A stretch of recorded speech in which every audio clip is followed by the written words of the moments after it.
Latest episode of Hold My Banner, wherever you get your podcast, Spotify, Apple, and wherever else you like to listen to your podcast. Ante Campbell and I go into deep dive on what it means for Caitlin Clark and what it means for the WNBA, along with the media reaction and what we've heard about people commenting about Caitlin Clark. Again, that's Hold My Banner, wherever you get your podcasts. All right, welcome in. It's Foxborough Rush. George Balekji here with Sean McGuire. S-Mac, my man. How we doing, bro? I'm great, George. How are you? I'm doing great. Couldn't be better. That's right. Because you know where we work and where we don't work? We work at Nesson. We don't work at one Patriot place. My man, you read my mind. Because if I was inside that building, and I'm saying any level, outside of your last name being Maye or Gonzalez, I'd be looking over my shoulder. So we're going to dive into all that. Latest reports of Jerod Mayo's job security coming out, not just nationally, but locally as well. And the differing reports we're hearing, as it sounds like it's coming from different people in ownership. Hint, hint, the Crafts may be feuding in all of this. Then we take a look at what's best for Drake Maye long term. And this means, what do they do with the head coach? What do they do with the offensive coordinator?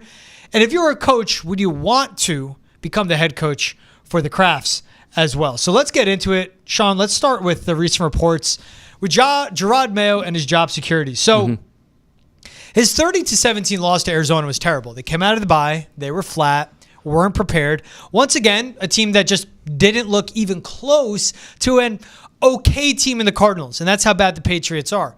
Were we expecting a win? Necessarily no, but we were expecting better football than what we saw in that 30-17 loss, which really should have been like 42-3 if not for Drake Maye magic.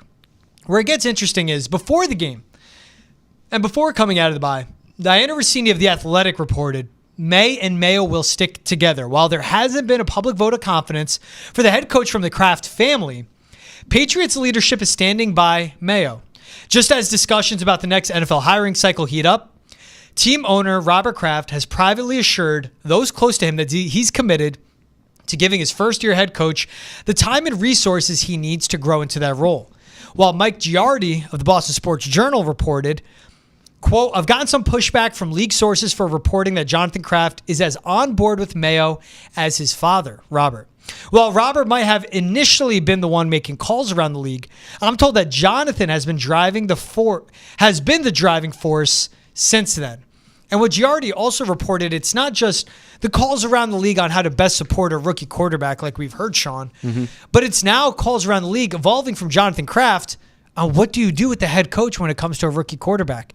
So Robert sounds like he's behind Jerod, while Jonathan doesn't sound like he's on board at all.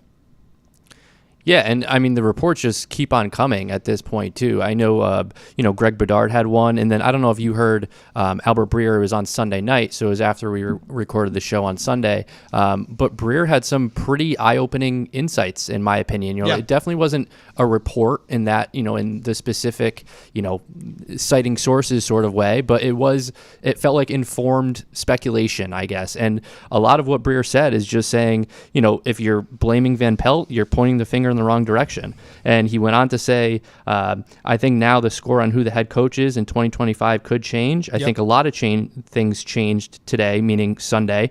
And I think the frustration in the owner's box, the press conferences going the way they did, I think everyone has to be on notice now. So that was from Breer on Sunday. And I do just think, again, kind of eye-opening stuff. You go into the game thinking, Jerod, if he comes out after the bye and you put together some competitive performances, and regardless of wins and losses, if you look competitive over those last 4 weeks, he's kind of like he would be solidifying his job security in my mind. And just the fact that the game went the way it did really never felt like the Patriots were in it. I mean, 23-3 with 10 minutes left, like you said, before those two Drake Maye drives. It felt like it was away from them the entire time. And the fact that it was, we saw so much of the same stuff. I mean, the holding penalty that, hindered that first drive, the sack on the second one. It was just, and then I remember it was after I believe it was Antonio Gibson had like a 29-yard run. I mean, maybe the longest run of the season at this point, and the Patriots couldn't even line up in time, and they had to burn a timeout before the next snap. So those sorts of operational things. Again, we saw the same thing in Week 15 as we saw the previous 13 games, and I do think you hear all these reports. It's at the point now where if Jerod and if the Patriots don't get it together, if these 3 games go similar to how Week 15 went, I think it's going to be a very different conversation in Week 18. That first week of January. I do think. And not to ramble on, but another thing that Breer mentioned, and I thought that this was a pretty good example, was the Joe Judge aspect of things. And when Joe Judge was fired by the Giants, that was after the Giants owner came out and expressed his public support not too long prior to that. So just we can get into that a little bit later too. But I do just. All the things that are coming out at this point, it really just makes you think all right, Jerod has 3 weeks to, steer the ship.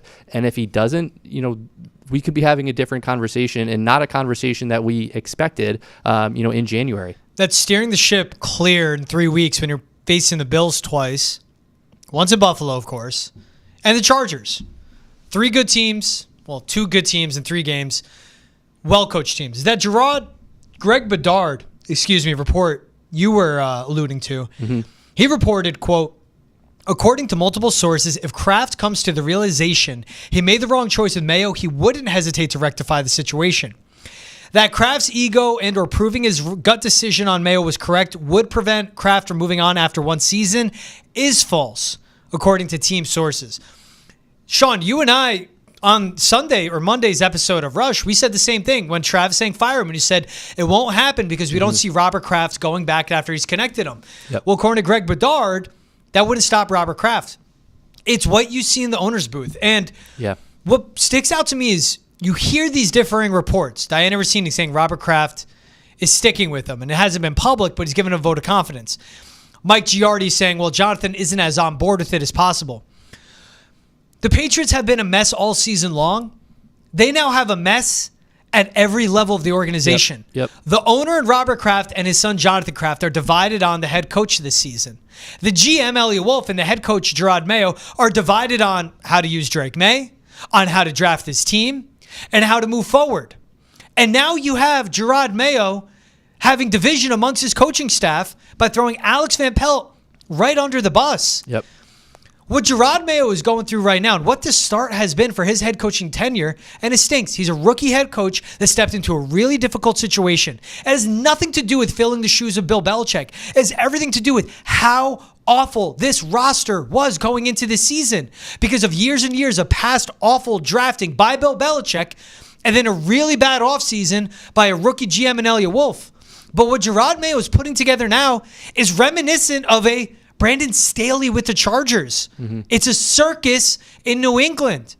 And you have to hope that Robert Kraft really sees this, acknowledges it, and knows as the owner of the franchise, he has to rectify it.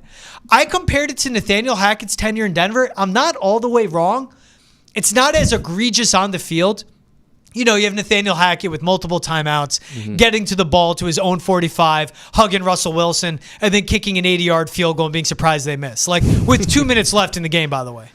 It's not that bad, but man, the same issues we've seen week 4, we've now seen in week 14.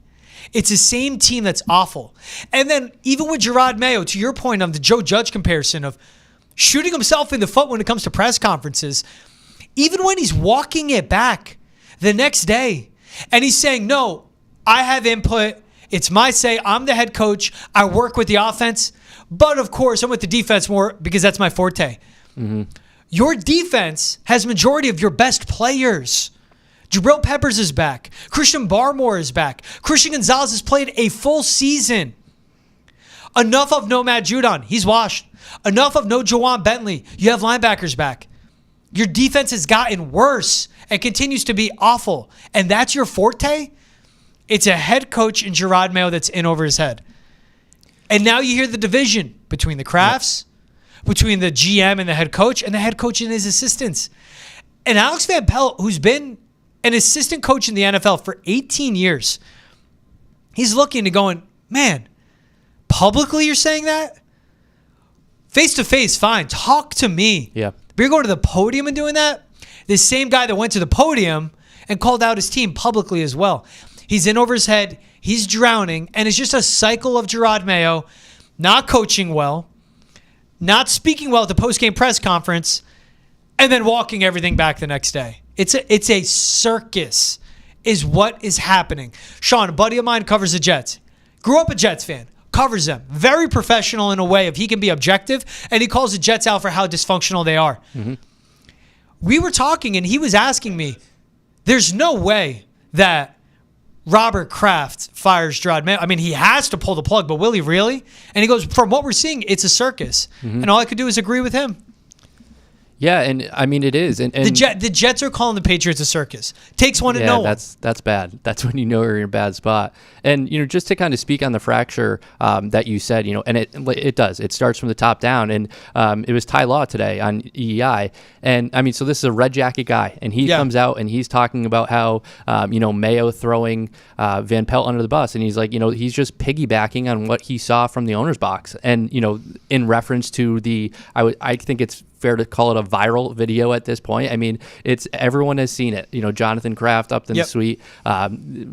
Good lip readers are saying, terrible play calling, which it definitely looked like, that's what he said. And so you have Ty Law talking about that and, just talking, and again, like to your point, it just speaks to the fracture that it starts at the top and they have no leadership. The leadership is just really bad in the organization. And then you go to the coach, then you go to the rooms. I mean, who's the leader in the wide receiver room? Who's the leader in the, edge rushers room or the offensive line room? I mean, you got no one at any of the key positions at this point. So it does. And I know you talked about the Nathaniel Hackett, and I just want to kind of double down on the Joe Judge thing that I mentioned earlier, because I thought it was like a really relevant point for what Breer was talking about. I mean, John Mara stated his full support behind Joe Judge 2.5 months before he fired him. Yeah. Schefter came out after the Giants were 4-10. Schefter came out, so what's that, week 14? Mm-hmm. And Schefter comes out and says, nope, the job's safe. 3 weeks after that, Judge lost the room so bad. He lost the locker room. His messaging was so bad that they had no choice to fire him. And so I went back and, I was thinking about that at the time, and I went back and I found a story from SNY at the time. And the quote from here in this SNY story is his firing was as much about the losing, or his fire was as much about the losing as it was about his crumbling public image and his odd rambling press conferences and worrying that his messages were not sticking with players anymore and that they were falling on deaf ears. Yeah. I mean, that sounds exactly like what Jerod Mayo is going through at this point. I mean, you talk about if they lose the next 3, what that would be, like 7 straight losses. So very comparable to where the Giants were on that losing streak when Judge got fired.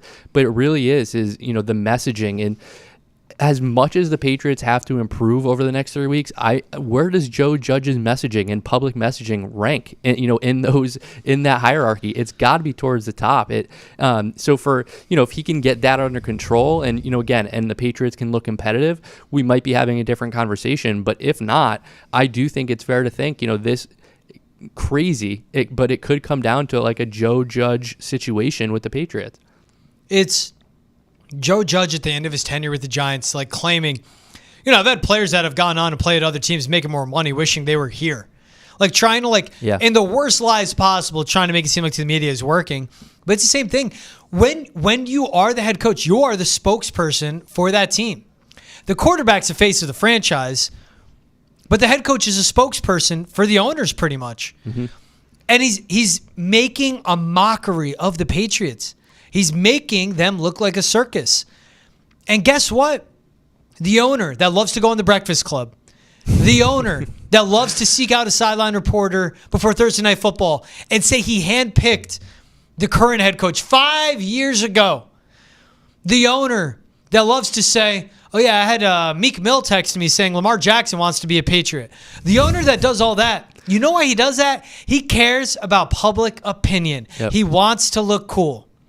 Nothing looks cool about what's going on with the head coach right now.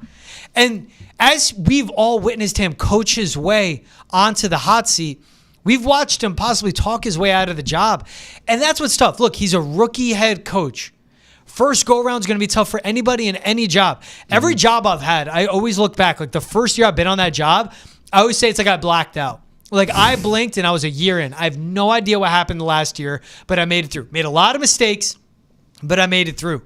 The tough part with this for Jerod Mayo is obviously the spotlight is always on him. And you have to add in that the public attention he's getting is because he is the one filling the shoes of a Bill Belichick. But handling it this poorly from his very first media appearance, from burning some cash to saying Drake Maye outplayed Jacoby Brissett, but if you go back to the spring, it's been Jacoby. To all the other ways, calling the team soft, walking it back the next day. To this, you got to handle yourself better. Don't wish ill will the guy. Would love it if he would work out. It'd be awesome if the Patriots had a player that they drafted that Bill Belichick went to when he was out of coaching and working professionally at Optum, said, come in and coach. I think you'd be a good coach. Like Bill Belichick handpicked him to come into coaching. Would be awesome if this guy was the next one. That's what we'd want. Or at least be level and just like the bare minimum of what you want from a head coach.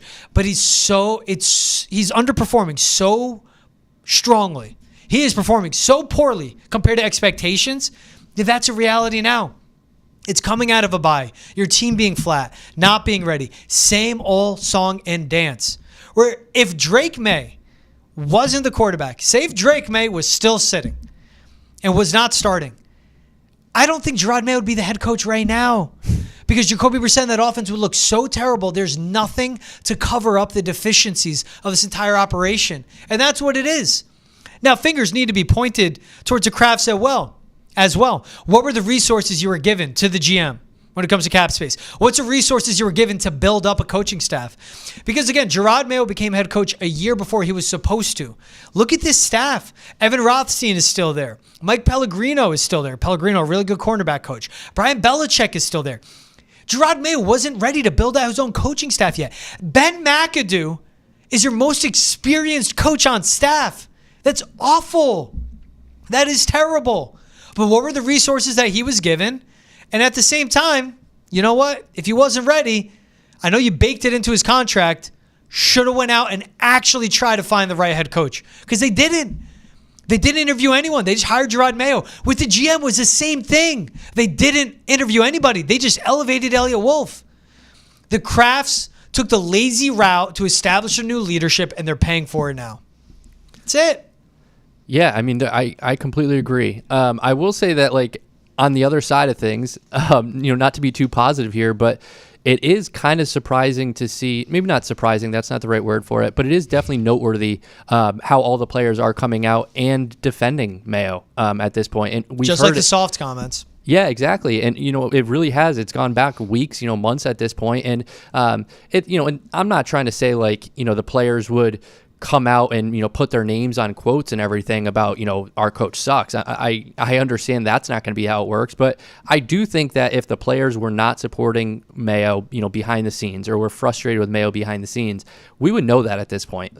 Things would trickle out, unnamed sources or however you want to put it, and we haven't got that yet. Yeah. So I do think, like, if there's any kind of feather in Jerod Mayo's cap at this point, I think that's probably it. The fact that you have again, Drake Maye and Christian Gonzalez, when they're, giving interviews, they're not going to come out and say that, oh, no, we don't stand by Jerod or we don't trust Jerod. They're not going to do that. But I do think, like, there is something to say about that at the same time, that he hasn't, the response after the soft comments, I think, was over. It was positive. It wasn't like the team didn't give up on him. They definitely could have. It could have, the messaging couldn't have got through. And, Jerod was asked the other day, how do you think that these comments are going to land in the locker room? You calling out Van Pelt and you throwing someone under the bus. And he kind of just said, I think the guys trust me. The guys know what I'm about. They know, I think he said they know my heart. So I do think that there's something to be said about that at the same time. And, I guess that's the positive if you're Jerod. Yeah, they defend him twice. They did rally. They go, he said it to us in private. It's fine. We need to hear it.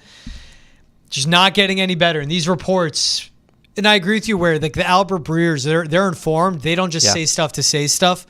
They're hearing things and they're able to put A with B, and these are educated conclusions they're coming to.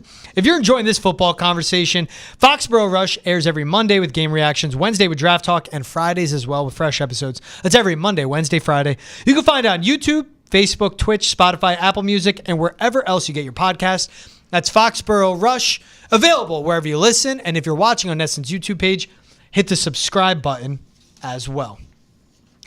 So, Sean, all this talk, I think what pushes on the urgency that Crafts have to have as well, they have the quarterback. Mm-hmm. And I've said the two comparisons, and I still believe it. His career could take two different trajectories. Justin Herbert, where the first 3-4 years are wasted, but year 5, year 6, you get it right and hire the right head coach. And at least he's still your quarterback. Because it was Anthony Lynn, failure, Brandon Staley, failure, and then Jim Harbaugh. But you wasted away the prime opportune years of a quarterback under a cost control contract. Or it could be Matt Stafford, where year after year, he does it all for the franchise, covers up the deficiencies, but poor ownership and poor front office work and general managing. Eventually, you trade him or he leaves and he brings another franchise a lot of success. Drake Maye has the base of what you want. Mm-hmm. So the question is, what's best for Drake Maye long term? Do they keep Jerod Mayo, keep Alex Van Pelt, who's done a good job developing them, and look for improvement in year 2 and give them a 2-year runway? Keep Jerod Mayo, fire Alex Van Pelt and get a new OC? Or clean house, Jerod Mayo gone, Alex Van Pelt gone, and just start new in year 2? And it's kind of crazy to say this after we just spent 15 to 20 minutes somewhat ripping Jerod and the coaching staff and the organization, but I do think at this point the best thing would to be keeping Jerod and keeping Van Pelt. I don't think that Van Pelt has done enough to lose his job. I think that he has been the best coordinator, the best of the 3 kings, if you want to put it that way, with Jerod and Covington. I think AVP has been the best one of those 3. Yeah. And it's certainly, we've talked a ton about Drake's development, and Jerod came out and said that AVP is the most responsible for that. Drake actually just came out the other day and kind of said something similar, how he appreciates working with Van Pelt and, how much he has grown and learned from him and all that sort of stuff. Yeah. So I think to throw AVP out the door just for the sake of doing some sort of change and then keeping Jerod and Covington, I don't think that's the best way to go about it. Yeah. I also think there's a lot to be said that, another new coordinator for Drake. So he had one his second to last year in school. He had one his last year in school. He has a new one this year. I mean, 4 coordinators in 4 years, that would be if the Patriots brought someone new in. Yeah. And I just, how do you get any sort of, traction? How do you, and then what, and who's a coordinator? I think that's a valid point too. Like, are you throwing away AVP just for, the next AVP at this point? I don't think that there's, a lot of the young up-and-coming offensive guys, they're going to be getting head coaching looks soon. So if you do bring one of those guys in, what's to say Drake's not working with 5 coordinators in 5 years at that point too? So, and I do think that has to, that has to be in the back of Robert Kraft's mind and Elliot Wolf's mind and Jerod Mayo's mind that, we need to be thinking long-term with this. And I do think that there's some sort of, you can, I don't know, maybe take some solace or there's safety. It's, I guess AVP is almost like a safety net in the fact that you probably don't have to worry about him going anywhere in 2 years or 3 years. I think at this point, if he can turn into a really good offensive coordinator, I think that's probably where his ceiling is. So I just think for a handful of different reasons, I think the best thing would be keeping Jerod, keeping Alex Van Pelt, and spending both draft capital, money, everything to make a better team around Drake, and hopefully that would be that'll lead to success in year 2. What the fan in us always talks about is going out, getting the best head coaching candidate. But when you're talking with the Crafts, are they going to spend? Mm-hmm. They just got done paying a head coach $20 million. This is his last season that he'll be on the books. Maybe that's part of the way of why they underspent on the cap so much, right? But if I am running this team And it's the same of, I was a guy that was go get Mike Vrabel last season. But I understand the want of getting an offensive-minded head coach. Because look at the ultimate success stories across the NFL, especially, let's say, with inexperienced quarterbacks. Brock Purdy and the 49ers. Kyle Shanahan's there. The play calling's not going anywhere. The Packers with Matt LaFleur and Jordan Love. Guess what? Jordan Love can keep getting better and better and better. The play calling isn't going anywhere because Matt LaFleur is a play caller and the head coach. With what Kevin O'Connell's establishing in Minnesota, you let Kirk Cousins walk out the door, in steps Sam Darnold, who's having a better season than Kirk Cousins, and over the past few weeks has once again gotten the team back on track to getting into the playoffs and playing winning football. Maybe Sam Darnold leaves in free agency, but guess what? The play calling isn't going anywhere because Kevin O'Connell's a head coach. The best thing to do for the Patriots right now, to me, is clean house. Get the GM out, get the head coach out, and start from scratch. Should have done it a year ago. Yep. But hire a general manager that you believe in. And as you're hiring the general managers and going through the hiring process, ask him who his head coach should be. Ask him who he likes as an offensive coordinator, as an offensive play caller. Why? How do you build up the team? How do you build the team around Drake Maye? You meet with that GM and go, we have Drake Maye. What do you do next? We need receivers. We need tackles. We have a good running back. We need everything. How do you build? But it's more important that go out and spend. Get a Ben Johnson. Because where they're at right now is their best bet is like a Wes Phillips with the Vikings who doesn't call the plays in Minnesota. So say if you bring in a Wes Phillips, you're starting scratch. Again, a rookie play caller. But guess what? I think Wes Phillips has learned from someone much better than what AVP has been learning from this last season because he's been teaching himself and it's been Med McAdoo. Now, Alex Van Pelt came from the Kevin Stefanski coaching tree, but go get someone like that. Is it a Dan Pitcher who you interviewed last season but ended up taking the Bengals offensive coordinator job? So he took a promotion there and he probably won't leave Cincinnati because he has Joe Burrow. A Shea Tierney, the Giants passing game coordinator. The best case scenario to me, Sean, it's what the Crafts are wishing for. And that's all this is at the point, is a wish, is Brian Daboll gets fired by the Bears, gets fired by the Giants, who have publicly backed him and Joe Shane, but if stuff continues to be ugly, who knows? He hits free agency. They keep Jerod Mayo. They hire Brian Daboll. And if stuff continues how it is, let Jerod Mayo go midseason, elevate Brian Daboll to an interim head coach. And then if he does well, boom, that's your head coach the next one. But that's just like a back road way and hoping and praying and wishing for you get an offensive-minded head coach. When if you start from scratch right now and you give Ben Johnson $15, $16 million a year, you have your franchise quarterback and who is the hot name that everyone wants, the hot commodity of the next great head coach in the NFL because of how good of an offense he runs with the Detroit Lions. Yeah, I think that's, I mean, the more you talk about it, I'm like coming around now and I'm like, oh man, should I, is that the best way to go about it? To me, like, is Ben Johnson really going to come here? And I think that's I think that's a great question. I think that's kind of where I'm at because I don't think like you just do this whole teardown just for the sake of maybe getting Ben Johnson. And then if you don't, then what? I guess then at that point, then you turn to Vrabel, which is, probably a better situation than you have right now as well. And then let Vrabel steer it. So I don't know. I just keep coming around to, I don't think that the Patriots are that great of a landing spot for someone like a Ben Johnson. No. And it's just, you have the quarterback, which is the most important, but you also have so many other questions. And, Ben Johnson's would be coming from the most dynamic, the deepest, offense in the league at this point. I mean, despite a lot, Detroit having a lot of injuries right now and everything, and really for the last few weeks, the offense is fine. I mean, the offensive line, the receivers, the running backs.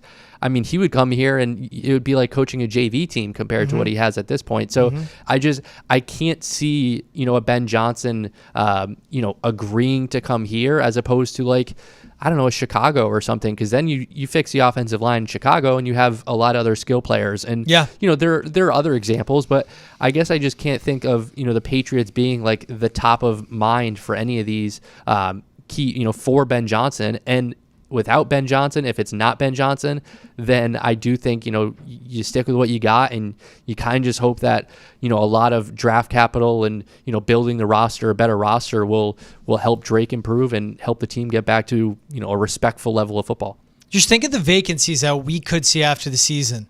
The Raiders don't got much there. Yep. The Giants, offensive line, elite wide receiver, defensive line. Nice. The Browns, I think Stefanski stays. I don't think the Haslams are that dumb. If I'm a head coach, I wouldn't want to go there because you're stuck with Deshaun Watson. Yep. The Jaguars, as much of a joke of a franchise they are, franchise quarterback, wide receiver 1, Yep. defensive line, and you'll have a top 5 pick in the draft, maybe. And then you look at what the Patriots are. Quarterback, top 3 pick, meddling owners. The Bears, you said it. I mean, they've been in my opinion, that was the biggest disappointment this season. Yeah. Was the Chicago Bears and the New York Jets too, but it was the Bears. They have both tackles. You need to figure out the interior of that line. You need to get a play caller in there that could help Caleb Williams see, like literally seeing the game and make it easier on him because he has all the talent. You have the receivers, you have the D-line, you have a corner. And it seems like Kevin Warren runs a show and Ryan Poles is a good GM. So when you compare it to what the vacancies could be there out around the league, yeah, you're right, Sean. Like the Patriots might be, they're either the worst or the second worst job out there on the open market for head coaches. And it's even, there was the Greg Bedard report that offensive coordinators came to interview with the Patriots, met with Jerod Mayo, Elliot Wolf, and Robin Glazer, and didn't like how the Patriots organization sounded. They didn't like the direction of the organization. The interviews were, quote, light on football.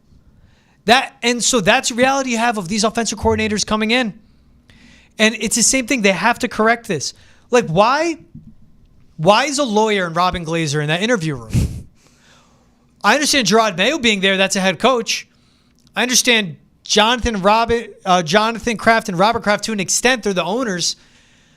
If you hire the right head coach and you hire the right GM and you let your football people make football decisions, that's what you do. The New York Giants, we saw it in the Hard Knocks in the offseason, going through their defensive coordinator hiring process where they landed on the DC from the Titans. I'm blanking on his name. But it was Brian Dable and Joe Shane going through that process. The football guys with the mayors chiming in. Like, why are those people in the room? And the fact that it's, quote, light on football, you have all these guys.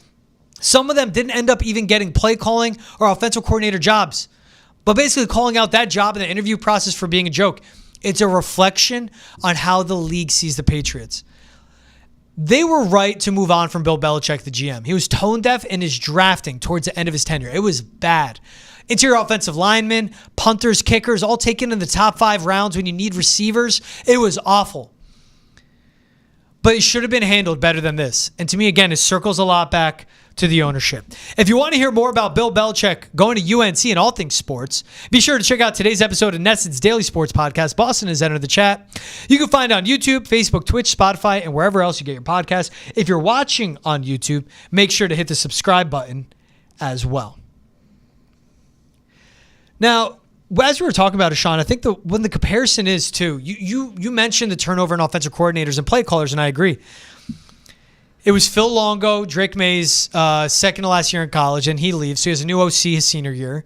Then Alex Van Pelt this year could be a new guy next year. Mac Jones 2.0, Alabama play caller. Josh McDaniels. Then it was Matt Patricia, then Bill O'Brien. Look at Justin Herbert. It was Shane Steichen, then Joe Lombardi. Utter failure, calling plays like it was a washed-up Drew Brees and not Justin Herbert.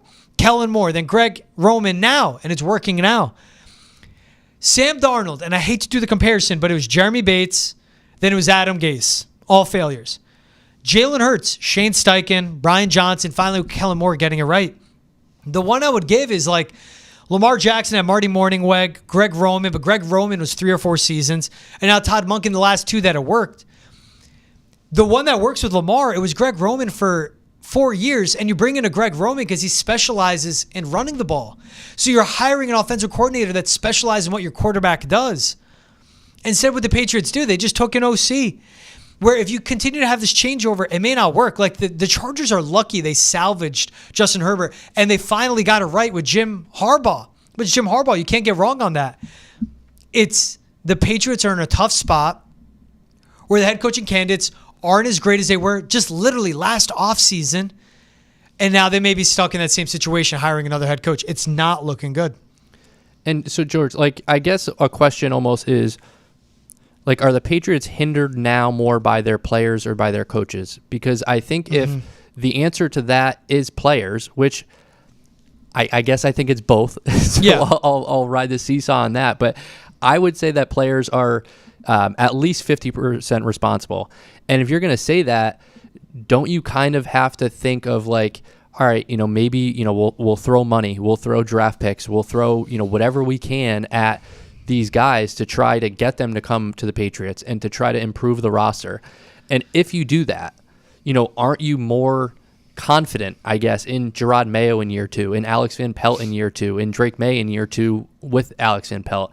Because I guess the reason like I would keep Jerod and Alex Van Pelt is because that is how I think about it, I guess. I can't help but think like if you have a better offensive line, then it's going to be a lot different. I mean, for Kayshon Boutte to come out after the game and talk about wanting to be more aggressive and all that sort of stuff, it just makes me think like, all right, well, you allowed a sack, you were allowed, you're getting killed and you couldn't block at all. So Drake doesn't have the time to get the ball to players like Kayshon Boutte, who, I mean, it's Kayshon Boutte. How much stock are we going to put into what he says? But I just, to get back to my kind of original question, and I'll frame it to you, like, what do you think is more responsible for the Patriots' struggles at this point? Do you think it is players, or do you think it is coaching? Oh, man. The roster's bad, but I go coaching. Yeah. Because when you look at this roster is terrible, and we all knew it coming in. But Jabril Peppers just returned. You had Christian Gonzalez, Keon White, Anthony Jennings, Marcus Jones, Jonathan Jones. You have Devon Godshaw, Christian Barmore. That's 7 guys I counted up. Like solid starters on a defense, and depending with your packages, right? Jelani Tavai, not the best, but you take it. That's 8 guys I can name, and the defense got worse. Yeah. When offensively, if you run through this offense and having the roster up literally right in front of me, it's Drake Maye. Demario Douglas should be a wide receiver 3. Ramondre Stevenson. Mike Onwenu. Austin Hooper and Hunter Henry have been solid. Yep. Okay. That's 6 guys I named. Did I name Mike Onwenu? I don't think so. Okay, that's Mike Onwenu 7. That's one of your 4 offensive linemen. Yeah. The offense has outperformed the defense. I think it's coaching. Well, I think, and to that point, I would agree with that the offense has outperformed the defense. So that's more coaching on the defensive side of the ball in my mind, which is Covington and Mayo. And Jerod Mayo, his forte. It doesn't, that doesn't fall under AVP, in my opinion. Yeah. Well, it doesn't. So I guess in that frame of mind, is it offensive players? This is maybe a better question. Is it offensive players or offensive coaching? For the shortcoming, the offensive players, what you have there is still bad. Yeah. But, man, it's bad all around. I mean, it's Kayshon Boutte dropping passes. He's not the best receiver. Doesn't really get separation. It's Jalen Polk, who is still like a net negative. Yep. It's Javon Baker, who's still like a healthy scratch. It's KJ Osborne, he had to kick out of the room. Yeah. Vidarian Lowe just ruining drives to start the game, and on that crucial 4th and 1, just missing his block and blowing everything up. But it's also an offensive coordinator, like in the Dolphins game, in the Seahawks game, in the Titans game, coaching you out of wins. But the players are doing no favors to the offensive coordinator. Mm-hmm. The play call on that 4th and 1 wasn't terrible. The issue with how Jerod Mayo responded was of how he responded. Where he could just been like, hey, that was a good draw up. We got to execute better when we're putting in City So, going Rhino package. You need to get a yard there, especially when you bring in a guard at fullback. Like, it was there and they couldn't get it. That's a player's lack of execution. On the defensive side, to me, it's coaching. On the offensive side, it's a lack of execution from the players and lack of talent. Because you have Drake Maye, Jalen Polk's been nothing. Caden Wallace hasn't been healthy. Javon Baker hasn't been playing. You cut KJ Osborne. The only consistent good receiver you had is Pop Douglas. He's in year 2. He was a 6th-round pick out of Liberty. That can't be one of your best players on offense. No disrespect to Pop, but you need better than that. Yeah, and I agree. And it's a GM who assembles all this. Yeah. Who gives you the ingredients to cook with. The general manager puts together these rosters. So, and I would agree with exactly how you just framed it. I think on the defensive side of the ball, I think it is fair to say that the defensive coaching is the bigger problem. I think on the offensive side of the ball, my opinion, I think the players and the talent, the lack of talent that you have out there is the bigger aspect of things. And, the play calling by Van Pelt hasn't been great. I think that's fair to say. I mean, his development of Drake has been really good, really promising. You could say great, I think. The play calling has not been. So I do think there's, it's not to say that Alex Van Pelt should be completely off the hook or anything like that. I just do think a lot of it comes down to the offensive line and how little they have up there on the front.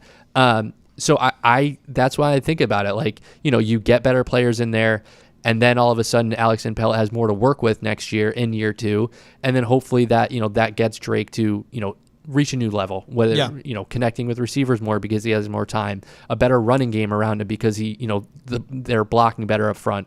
So I do think so much of it on the offensive side of the ball I do think is the players, and I think that's perfectly fair to put on Elliott Wolf as well for assembling the roster and neglecting the offensive line, which everyone went into last offseason knowing that the offensive line was problem number 1, and for them to address it the way they did, or not address it, however you want to phrase it, I think that's a massive mistake, and they're paying for it. They paid for it the last 15 weeks, and they're going to pay for it the next 3 as well. Again, when you needed a left tackle, you signed Chuks Okorafor, who never played left tackle in the NFL, who didn't know he's playing left tackle, and you sold it as a left tackle. You drafted Caden Wallace and said, well, he would have been a left tackle if Olu Fashanu wasn't there. You know what that means? That he's not a left tackle. Play him at right tackle. The chef's kiss and the twist of the knife with that Jonah Williams touchdown. I'm glad we saw that the same way. In the end zone, right? I saw that.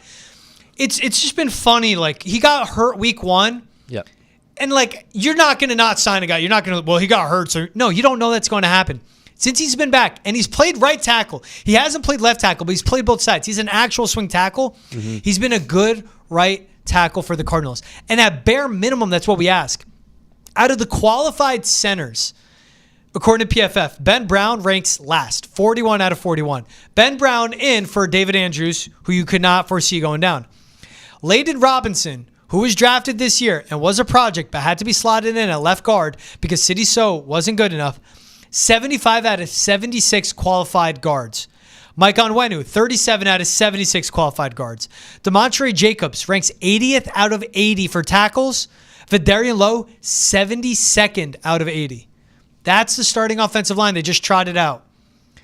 Can you find a left tackle on the street? No. The Vikings traded for one. You could have found Cam Robinson, just signed him and extended him. You'd have to give up capital, though. But they're the guys, you go back to the offseason. It's Elliott Wolf assembling this roster. And that's why, all right, if you're going to keep Jerod Mayo, who's your general manager? And does your general manager want to work with Jerod Mayo? Because as we see, Jerod Mayo will take it out in the media and even go into this, where it's Robert Kraft, Jonathan Kraft, Robin Glazer, and Jerod Mayo interviewing offensive coordinators. Sounds like they're chumming it up, having a good time, downing lobster rolls, and just laughing it off. It's NFL. It's fun. They want this more collaborative environment. Maybe that's not what you need, Jonathan and Robert. What you need is football people to make football decisions. Your input should be included, sure, but let the football people take care of the big picture stuff and the day-to-day stuff. And when the big decisions come in, they include you at the bare minimum, because the pendulum was too far away with Belichick trading back, taking Cole Strange, not drafting receivers, letting guys walk, trading a Jacoby Myers and signing a Juju Smith-Schuster to an equal money deal. All of this, hiring Matt Patricia and Joe Judge. Pendulum swung way too far that way, but it's way too far the other way.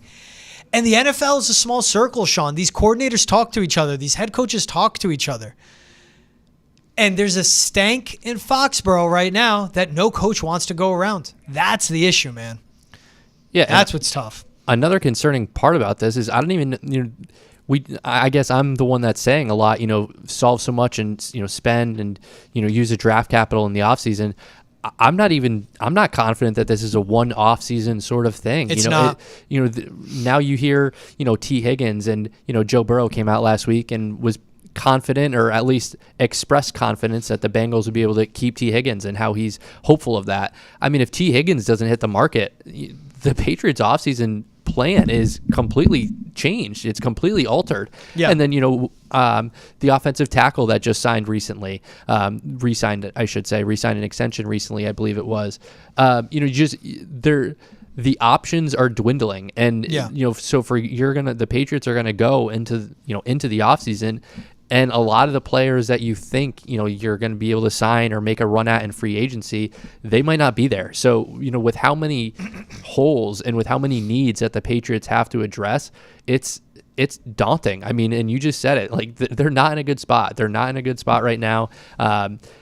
Because of how the roster looks, but also because, the coaching staff hasn't given you any reasons for optimism, hasn't given any reasons for hope. It's not, I wouldn't say that Jerod has, built any sort of culture through the first 15, 16 weeks at this point. Mm-hmm. I think there's a very good chance that we're going to enter next season thinking the same thing. What is the culture of the team? And and I think that is like such an underwhelming aspect in this whole thing. If we were to be sitting here right now, and regardless if the Patriots were 3-11 or what, and we could say, no, we see Jerod building a culture. We see the team playing hard. We see the Carolina Panthers right now they're playing hard under Dave Canales. If we were to see things like that, I think it would be a lot easier for us to stomach these sorts of, conversations, but we don't. Yeah. It's like if the T. Higgins signs, and what's the next best free agent wide receiver out there? Chris Godwin coming off a dislocated ankle. Yeah. It's going to take 2 years for him to get back to being Chris Godwin. Stephon Diggs off a torn ACL. Amari Cooper on the other side of 30. Like, that's the free agency class in a weak wide receiver class. Going to a coaching staff that is inexperienced at developing wide receiver talent. And by the way, in a locker room, especially in the wide receiver room, that lacks a lot of maturity and leadership as well. If you're enjoying this football conversation, Foxborough Rush airs every Monday with game reactions, Wednesday with draft talks, and Fridays as well. You can find it on YouTube, Facebook, Twitch, Spotify, Apple Music, and wherever else you get your podcasts. And if you're watching on Nessun's YouTube page, hit the subscribe button as well. Sean, we've kind of given the answer to this question without giving the direct answer. If you were a coach out there, would you want to coach for the Crafts? You're walking into a room, Robert, hey, let's play this Meek Mill song. Jonathan handing you notes. Robin, I don't know what she does. And then Jerod showing you the bus that he just bought that he's going to throw you under and then back under you again. Yeah. We go back last offseason. The Patriots interviewed 9 offensive coordinators. Nick Caley, who decided to stay with the Rams, was already at Foxborough, came interviewed. He was, of course, here with Bill Belichick, then left.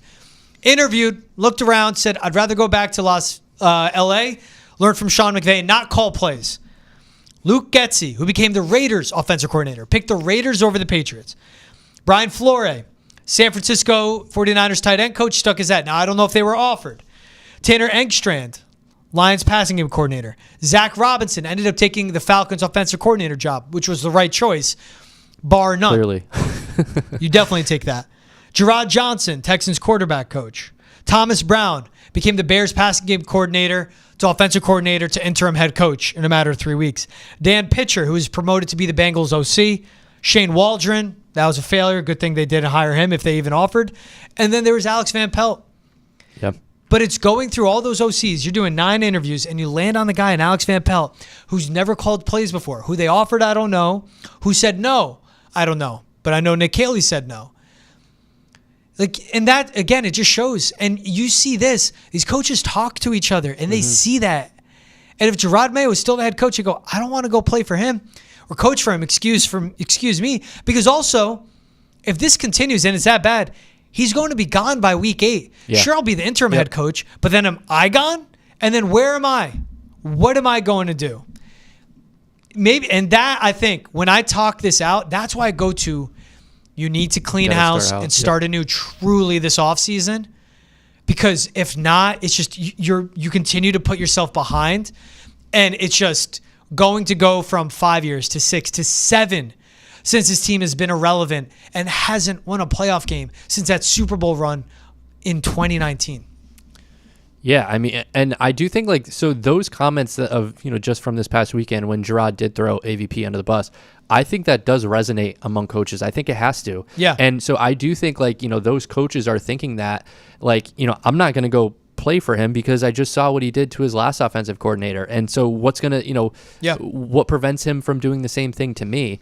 And so I think that's one aspect of it. And I do think what you just said too about, the fact that Jerod is, if he enters next season, he is certainly, his seat is warm. So, if you're bringing in an offensive coordinator, that offensive coordinator might have his seat already warm before he even, coaches one game for the Patriots. So I think those things also, like, I understand what you're saying about, like, that's why you start completely over. I do think that speaks even more to the fact that if you're going to keep Jerod, you have to keep Alex Van Pelt as well, because I don't think it's... No one else can take this job. No one else going to take the job. Exactly. I mean, you just said Brian Daboll. I think that would be great.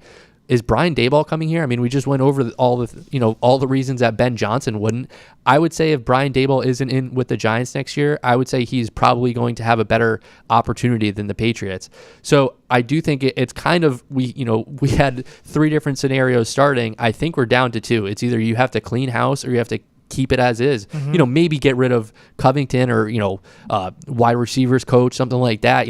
I wouldn't say that those, that's not a seismic change on the offensive side of the ball, but I think we're at the point, like, again, you either clean it and you clean house, or you do have to keep it the way it is. 44-53 since they won the Super Bowl in the 18-19 season. If you include the playoff loss, 44 because they lost that wild card game, and 55 including playoff appearances. Haven't won a playoff game since winning the Super Bowl in the 2018-2019 season. It was once a standard in New England. It's just, It was ridiculous what it was, but the standard and what you knew and what it was with Bill Belichick was, all right, we're getting our ass kicked in this in the first half. It's going to come out correct in the second half, and we're going to find a way to win. That's what life was for Patriots fans. Now, it's games getting moved from Sunday to Saturday of the weekend between Christmas and New Year's Eve, and saying, thank God, I got plans. So guess what? That Sunday I'm enjoying even more because I don't have to watch the Pats. It's getting your game against the Bills moved from 1 to 4, and you're going, why? Why are you doing that to us? Everyone's going to watch this joke. That's what life is now for Patriots fans, Sean. Yeah, I don't think I can disagree with that. It doesn't sound like you'll be tuning in on Saturday afternoon. I got big plans for that day. Yeah. I got big plans. I don't know what they are yet, but I'll tell you off screen. Okay. Won't be watching that game, but I'll stay locked into the Patriots. That's for sure. He's Sean McGuire. I'm George Balekji. This is Foxborough Rush. Appreciate you guys making us a part of your day. Hey, and remember, like I said before, you want the latest in the NBA, latest on the Celtics, latest on Caitlin Clark, and also what the 76ers should do with Joel Embiid. Check out the latest episode of Hold My Banner, available wherever you get your podcasts, Spotify and Apple. Please listen along. Also, like, subscribe, rate, and review. He's Sean McGuire. I'm George Balekji. This was Foxborough Rush. We'll see you guys Friday with a fresh episode.